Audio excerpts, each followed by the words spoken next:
மீன் maker செய்வோமா? அதுக்கு தேவையான பொருள் நான் அதை வெந்நீரில் 10 நிமிஷம் ஊற வச்சு நான் புளிஞ்சு வச்சுருக்கேன். மீன் மேக்கர், ஒரு பெரிய வெங்காயம், 3 பல் பூண்டு, ஒரு தக்காளி, 2 பட்டை. இதை நம்ம மிக்சியில் போட்டு அரைச்சி எடுத்துக்கணும். பட்டை, தக்காளி,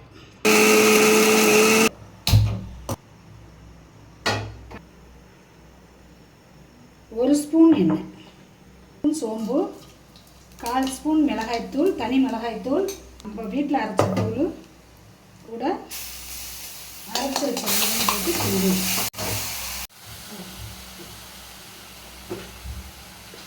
அதில் கொஞ்சம் சோம்பு சீரகத்தூள், மஞ்சத்தூள் கொஞ்சம், தேவையான அளவு உப்பு.